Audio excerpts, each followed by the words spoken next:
Are you actually at work? No, I'm at home, It's at feeling a lot home. better now, thanks. Good. But COVID-19 is an unpleasant experience. Yeah, I was going to say, Robert, it'd be mad for you to be. We've started, by the way. It'd be mad for you to be in the office. So it's good to see you in your home office. You look like a very Oh, professional, home-looking office. But thank you thank so you. much for joining us with the dreaded Rona. I appreciate you do it. We said we're going to be no more than 10 minutes. I've started my stopwatch because we tend to waffle here. We've just had a big long chat with David Slack about sort of the machinations of the day in New Zealand, but you are an expert in international politics. So really my one and only question to you, Robert, is what does the resignation of Jacinda Ardern mean internationally, both for New Zealand internationally, but also interested with the international world looking back to New Zealand?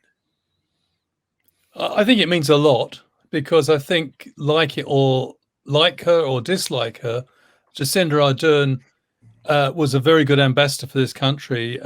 She was a prime minister who's seen as a young, influential leader by many countries, and I think it's fair to say that she's boosted the international reputation of this country and also Mm.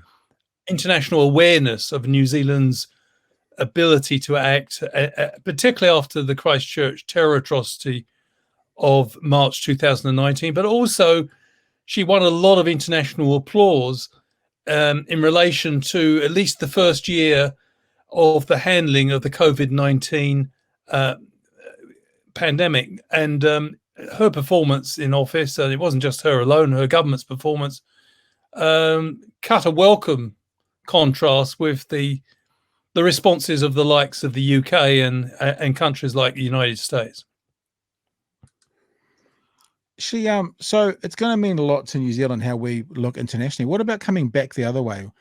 I mean, like, maybe it's a weird question to ask, but the international world, what are they losing? Well, that's that's an important issue that shouldn't be minimised.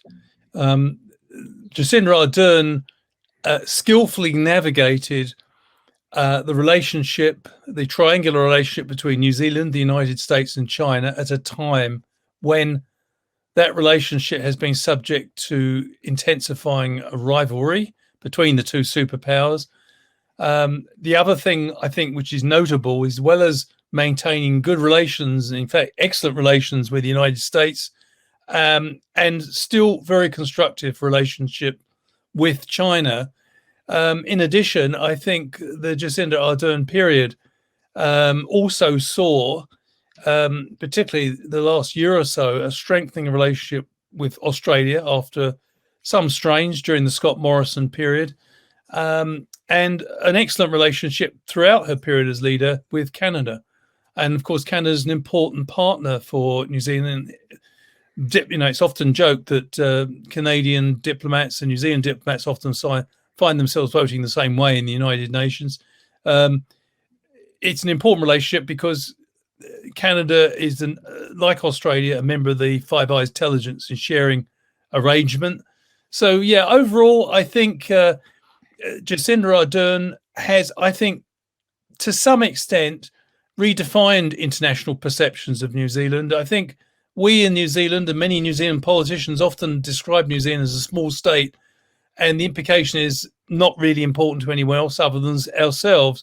Actually, I believe what was striking about Jacinda Ardern's period was not just her charisma and her ability to get on with a wide range of people, which came through, and her ease of communicating in front of the camera, which is a great gift. But in addition, the fact that her leadership style meshed with an increasingly interconnected world. In other words, her leadership style was in sync with a world in which was becoming ever interconnected, in which the problems that were thrown up internationally, we've mentioned one of them, COVID-19, but also transnational terrorism. We might add climate change to the list. Many of these problems are too big for even superpowers to solve on their own, and in fact demand international solutions. So I think what Jacinda Ardern did during her period as leader has, in a sense, elevated New Zealand and we shouldn't go overboard here, but certainly in the eyes of the United States and a number of key European states like Germany, made New Zealand, in their perceptions, something of a minor power, a country which has an important international role to play.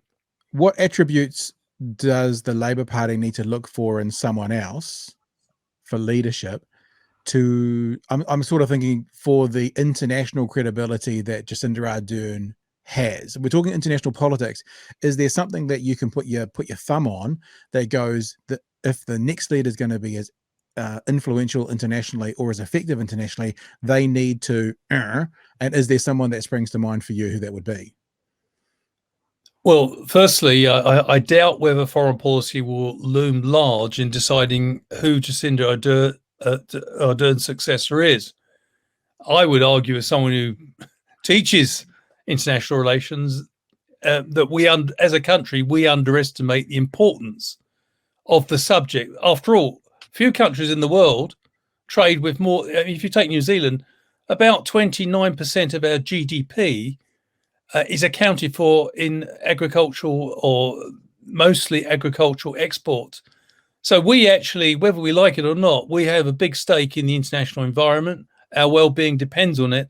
And therefore, we need to be influential in an environment where our well-being is closely linked to it.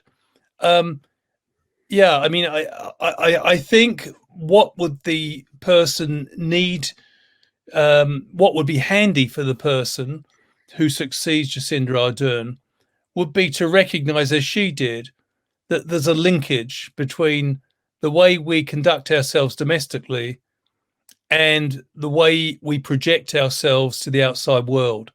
And she quickly recognised that we needed to walk the talk on climate change to be effective internationally, that we actually had to start at home, actually seriously contemplating a subject that had been long postponed. Secondly, another issue which I think is very important, and this is a bipartisan point, I think all people in New Zealand politics, whether they be national supporters, Labour supporters, ACT supporters, would believe that New Zealand does stand internationally for human rights. I think what Jacinda Ardern also acknowledged was that our progress on, if you like, making progress on Indigenous rights in this country was important for how seriously we would be taken in standing up for human rights internationally. In other words, again, there's an interconnection between what we were doing domestically and also the sort of human rights we're projecting internationally. Hey, Robert, it's been an absolute pleasure talking to you. Thank you from, I almost said your sick bed, but your COVID-ridden chair. I appreciate you giving us some time this evening. We want to keep it as short as possible whilst getting as much out of you as we can, Professor Patman. So we'll just say thanks so much for joining us tonight. We'll leave it there. And always as soon a pleasure, as you're well, Pat. Thank you very much. We'll have you in for a lot longer next time. Well, I'm improving, so hopefully by the weekend I'll be out of isolation. That's bad news for the world, isn't it? Actually, most importantly, Robert, is we wish you a speedy recovery. You. All right, all the best. Thank you very much. Cheers, mate.